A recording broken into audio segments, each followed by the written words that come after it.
بسم اللہ الرحمن الرحیم الحمد للہ رب العالمین الصلاة والسلام علی اشرف الانبیاء والمرسلین الصلاة والسلام علی شفیع المذنبین الصلاة والسلام علی ابا عبداللہ الحسین علیہ السلام السلام علیکہ یا ابن رسول اللہ السلام علیکہ یا ابن امیر المومنین و سید الوصیر صلاة والسلام علی یا ابن فاطمہ الزہرا سیدات النساء العالمین۔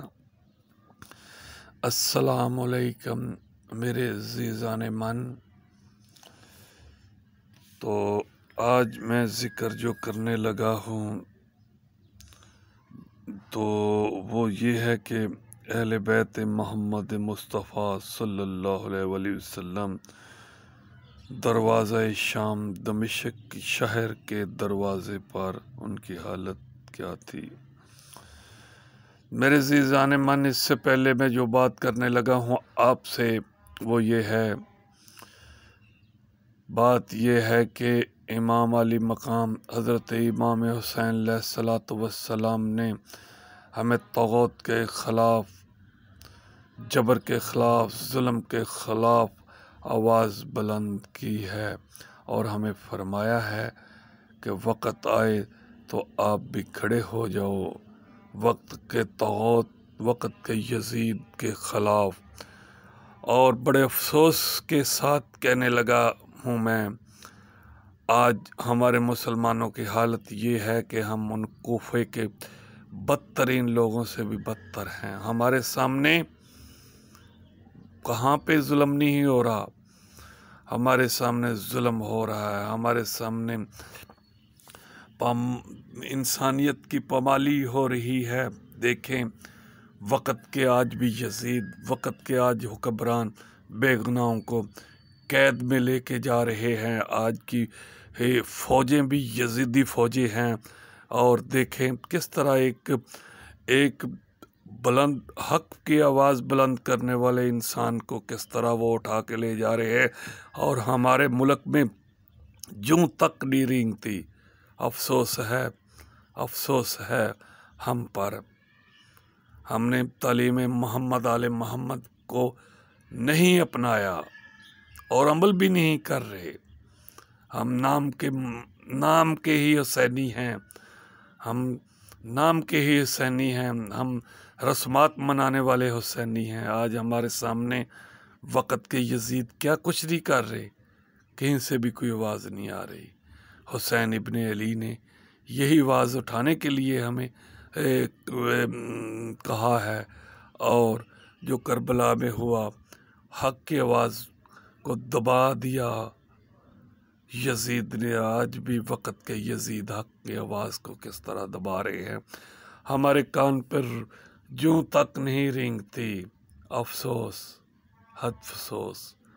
اللہ تعالی ہمیں توفیق عطا فرمائے، وقت کے طاغوت و یزید کے سامنے کھڑے ہو کے آواز حق بلند فرمائیں۔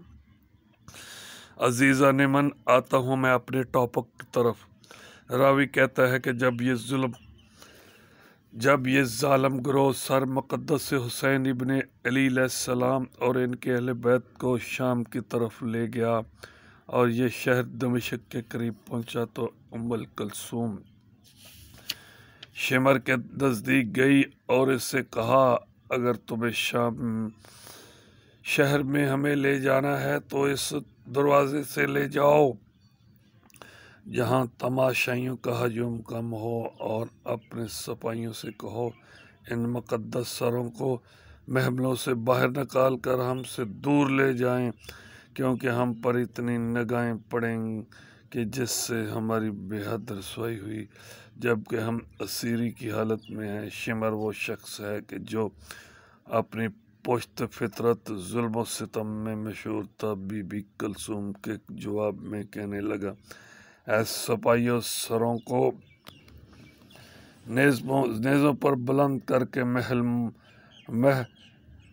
محلوں کے درمیان لے جاؤ، اور اسی حالت میں اسیران اہل بیت کو تماشائیوں کے درمیان سے گزارتے ہوئے شہر دمشق کے مرکزی دروازے سے گزارو، اور شہر کی جامع مسجد کے دروازے کے سامنے قیدیوں اور سروں کو ٹھہرا دو۔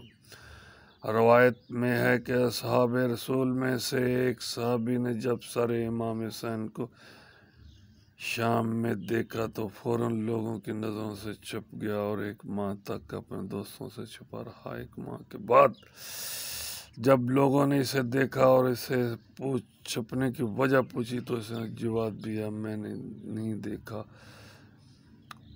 کیا تم نے نہیں دیکھ رہے کہ کتنی بڑی بدبختی ہم پر نازل ہوگی؟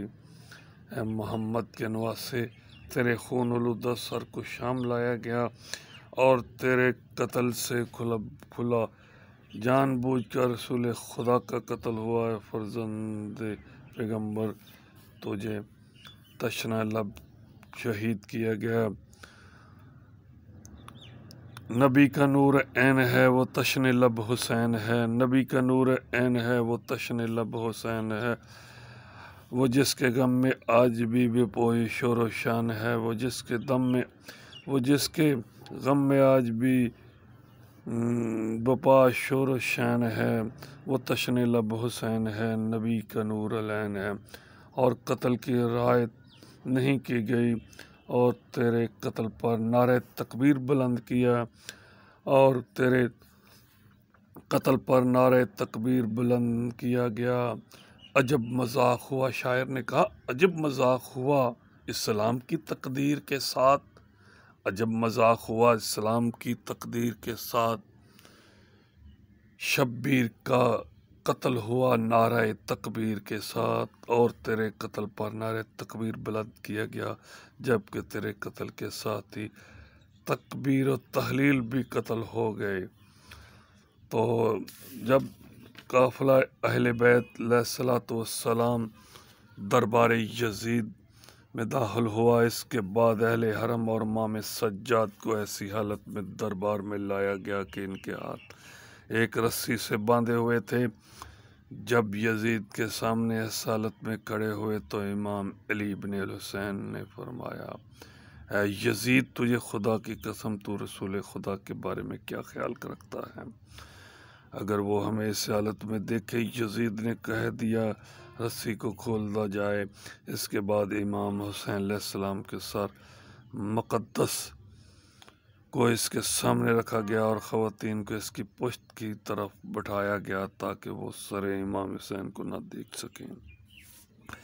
لیکن علی بن الحسین نے دیکھ لیا۔ جیسے ہی جناب زینب سلام نگاہ امام حسین علیہ السلام کے کٹے ہوئے سر پر پڑی تو بی بی نے منہ پیٹنا شروع کر دیا، اور ایسی دردناک آواز کے ساتھ روئی جس نے دلوں کو تڑپا دیا۔ راوی کہتا ہے، جناب زینب سلام اللہ علیہ نے فرمایا، یا حسینہ، یا حسینہ، یا حبیب رسول اللہ، یا حبیب رسول اللہ، یبن مکہ و منا و یبن فاطمہ الزہرا سیدۃ النساء یبن بنت مصطفیٰ۔ راوی کہتا ہے کہ جناب زینب سلام اللہ نے تمام مجلس میں موجود درباریوں کو رلا دیا، اور یزید لعنت اللہ خاموش ہو گیا۔ اسی سنا میں یزید کے گھر میں موجود بنی ہاشم کی ایک خاتون نے امام حسین پر گریہ و نالہ شروع کر دیا، اور بلند آواز سے کہنے لگی، یا حبیبہ، یا سیدہ اہل بیت، یبن محمد، یبن محمد، اولاد محمد۔ کسی نے بھی اس آواز کو سنا رونے لگا۔